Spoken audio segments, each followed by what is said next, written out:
Hey, what's happening? Kevin Yates here. So just wanted to get on here today and talk about what the best repetition ranges are for building muscle after 50. There's a lot of us, quote unquote, older guys who are, over 40, over 50, and, still want to be strong, want to be fit, want to be athletic, and want to build muscle or at least maintain it as we get older. And, it's easy to fall into the mindset, or what I call a mind trap, of thinking that as we get older, we have to kind of back off. We can't lift heavy weights. We can't push ourselves. We shouldn't be training for strength because we might get injured. Sometimes, a lot of us guys get beat up over the years. We have nagging aches and pains and old injuries and things that come up.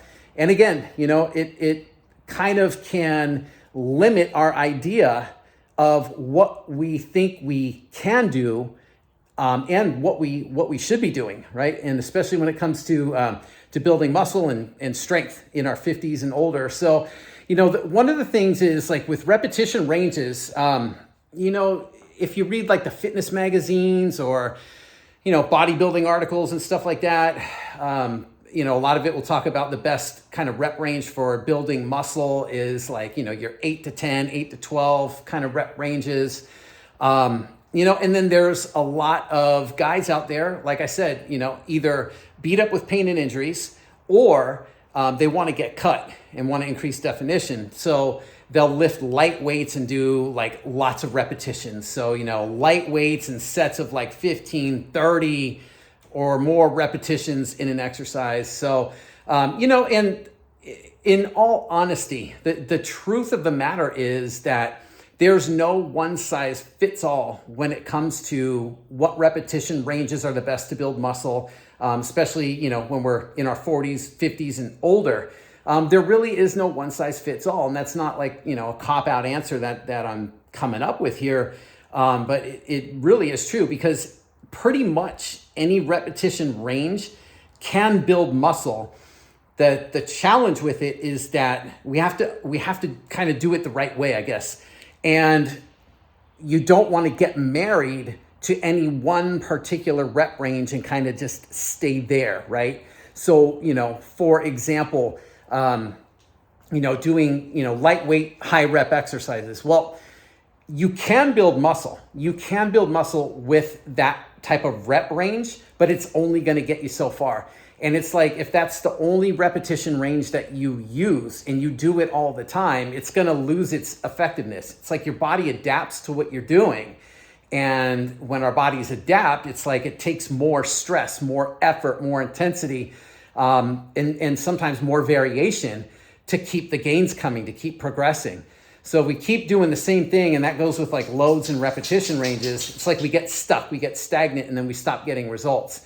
So, we really don't want to get married to any one particular repetition range. So while, lightweight, high rep type exercises can build muscle, if that's all you do over time, especially if you've got like nagging aches, pains, injuries, like shoulder problems, low back, knee pain, things like that, I will say this, that the longer or the more exclusively you do those types of lightweight and high rep exercises, and the longer you do them for, you actually can run the risk of making your pain and injuries worse because of the repetitive nature of it. I think, everybody's heard of repetitive stress injuries or overuse injuries. Like, that's what can happen when we just do the same type of stuff over and over, same movement patterns, same rep ranges. So it is good to vary things up.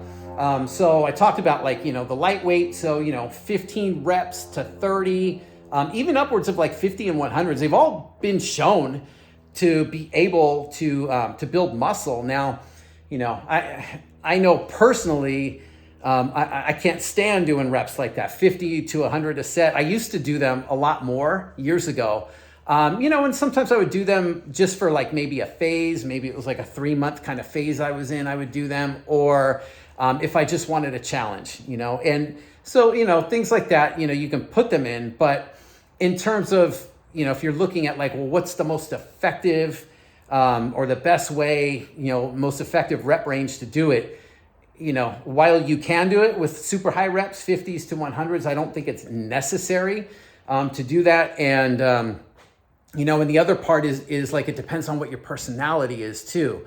What type of training and repetition ranges do you thrive on? And I think that there's difference in terms of our personalities. Some of us like to do those high reps, pump sets, get that like super, super deep burn, like agonizing burn that you get with, super high repetition ranges. But sometimes some of us, just don't jive with that stuff. It's like, we'd rather kind of like rip our hair out by the roots than to do something like that. And so we tend to stick with maybe more moderate or lower rep ranges. So, that kind of fits in as well. I know like for me, I really don't enjoy doing higher rep ranges. Anything, 15 and over, I just kind of lose my focus easily. I don't enjoy doing it. Now, that doesn't mean I never do it. But for the most part, I know my personality. I know, kind of for me, what works best and what I enjoy doing more. And so I'll hang with more of like the lower rep and venture into the moderate repetition ranges. So maybe, I'd say 3/4 of like my training is in those rep ranges. And then the other maybe 25% or so would be, using those higher rep ranges. So, you got more moderate rep ranges. So, you've got like your 15, 30, 50, 100s that we talked about, the higher rep ranges. You got your more moderate rep ranges, what I'm talking about. So like in your 6 to 12s, 6 to 15s, like in that range as well, which is definitely will work. And that's kind of the more of like the, closer to what the bodybuilders tend to use. And then you've got another important rep range where we venture into like the lower rep ranges. So the opposite of doing like the super high reps with light weights, now it's the opposite where we're doing really lower repetitions, but with heavier weights. And again, this is one of those areas that I know, especially a lot of men over 50 tend to really back away from, because of this false belief that if they lift heavy, it's going to be bad for their joints. It's they're gonna injure themselves and things like that. Now, I'll be the first to say, if you have pain or an injury, don't push through it. You don't want to be like, doing something stupid, where you're trying to just force yourself and push through pain when it's like killing you. You definitely don't want to be doing that. But, at the same time, if there's a certain exercise, so a lot of guys have problems like doing heavy bench presses, heavy squats, heavy overhead presses, things like that. So, where we can go with it is that if certain movements bother you, if they cause pain in the joints, then maybe there's a different variation you can do. So, you don't have to do bench presses. You don't have to do barbell squats. So for example, let's say instead of like a barbell squat where it's easy to load a barbell heavy, right? You can put a lot of weight on a bar, put it on your back. But let's say you've got like back problems or knee problems and you can't do squats without, knee pain.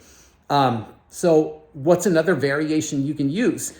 You can do something like, I've done this with a lot of clients who, I've had very few clients over the years who could barbell squat. Very few of them could. So what we would do is we take a dumbbell and do goblet squats. And still, we can load them heavy. We can load a really heavy dumbbell and hit the repetition ranges, 3 to 5 reps or so, and still apply that load, right?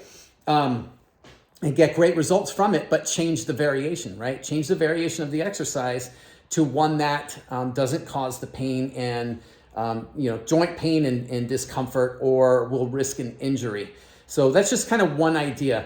The other important thing though about the heavier loading and lower rep ranges is that we have to understand too that part of building muscle, it's not just about like pump sets and lactic acid burn in the muscles, right? Feeling the burn.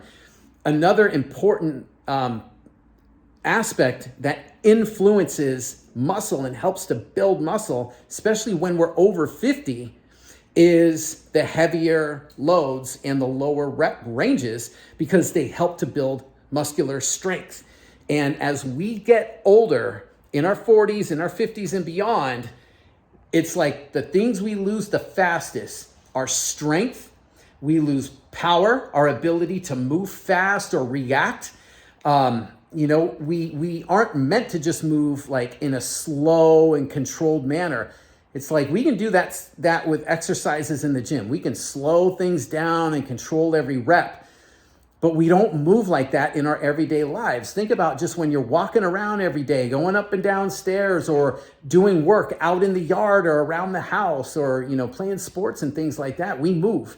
Life happens at life speed, and if we don't train ourselves to move the way that we do in real life, that's the biggest risk for like pain and injuries. So we got to consider that. So part of that is strength. We lose power, we lose strength, we start to get at risk for like fractures. So areas of like osteoporosis type things, or muscle loss like sarcopenia, things like that. As we get older, it starts to happen. And every decade after age 30, it happens faster and faster if we don't do something about it. So definitely looking at those rep ranges, they are super important. But again, more of it is, it's about finding which movements work best for you and for your body. And also, for you, like I said earlier, about like your personality, which ones you tend to enjoy most, which ones motivate you the most. So those are important factors to keep in mind. So if we look at this and really just sum the whole thing up, we've got the ability to build muscle, in our over 40, over 50 years, really with any rep range. 3 to 5s, heavier loads, fewer repetitions, 6 to 12s in those moderate, that type of repetition range. And then we've got like our 15 to 30s, and again, if you're one of those ones that like a challenge every now and then, like to push those higher rep ranges, 50s to even to 100s with super light weights can work. I just wouldn't use them very often. Once in a while is fine. So I think, that about covers it. So some of the best rep ranges, building muscle, over age 50, pretty much anything works, but you want to use them intelligently, and you don't want to get married to any one particular rep range. So, vary it all up. Try some different things, and, test things out as well. See what you respond best to, what works the best for you and for your body, and what helps you not only look your best, but what helps you move and feel your best as well. Because, we don't just want to train ourselves to look good, especially as we get older, because it does no good to look good if we're not feeling good and moving good as well. So hopefully that helps, and let me know what you think and what your comments are below. And until next time, have a good one. Talk to you then.